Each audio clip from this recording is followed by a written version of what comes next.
All right, so this episode is gonna be basically for those who are like amputated. Basically, you have a missing limb. Okay, so if you have a missing limb, they say you have a disability.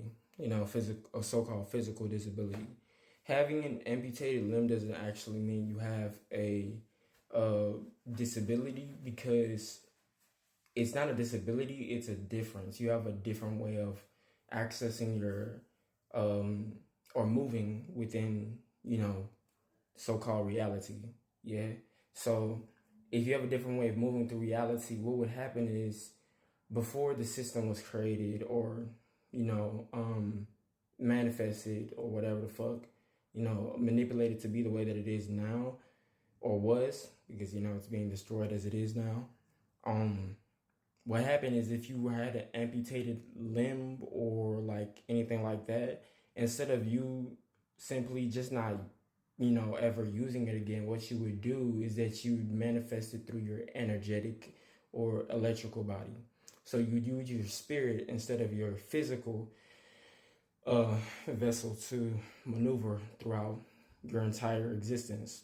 So where someone doesn't use their physical arm, they would have a spiritual arm. So it's kind of like telekinesis or some shit like that, where you use your spirit to kind of move a cup versus you using your physical hand. So you wouldn't technically be disabled automatically from existing in mobility. So you're not mobilely impaired. If you were able to use your psychological abilities, you wouldn't need to use your physical abilities at all. So that's the whole point of it is that the difference between those who have impaired you know joints, or like limbs, versus those, well, not versus, but rather than those who do, is that those who do, they've manifested their physical limbs so that they can use it in a shallower dimension, or what you may call a lower dimension, which is not lower, it's just shallower, just like water and sand. So it's just closer to the land than it is deeper in the water. But anyways, what would happen is that if you don't remanifest that limb back, which you can use your spirit to do that, while that limb is actually healing and being manifested back, you would use your spirit rather than than you just sitting in a wheelchair or using a crutch. Now, if you're not used to doing that, you might use a crutch at first, but eventually you just use your spirit. That's if you didn't feel like manifesting your limb back, but you could recreate that through your mind if you actively were using your willpower to do so. Just the same thing with the OCD.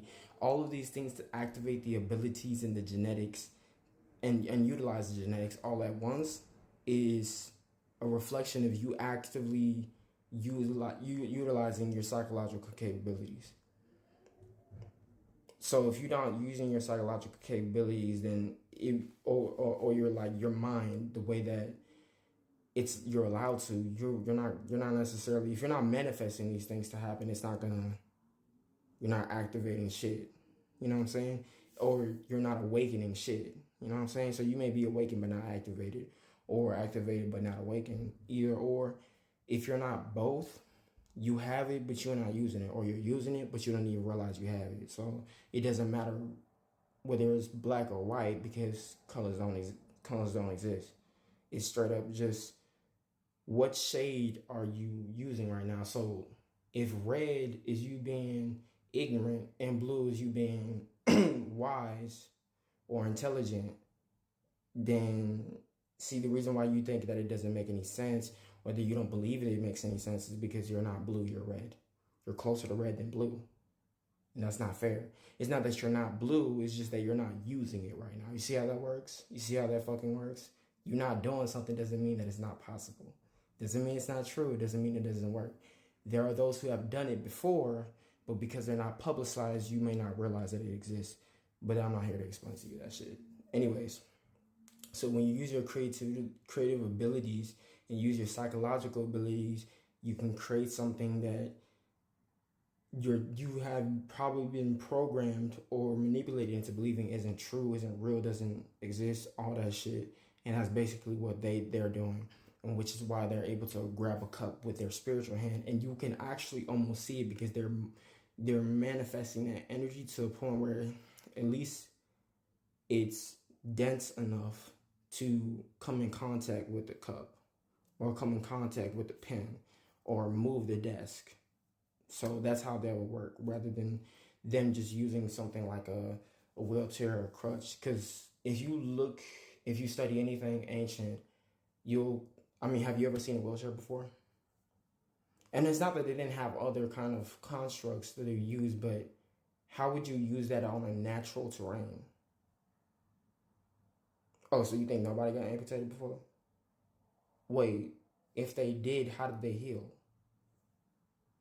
Why didn't they have any kind of like disability, kind of like why did they have a system where they could assist disabled people to help them in nature, not just in civilizations, not just in these temples, these structures and all that? Think about that shit.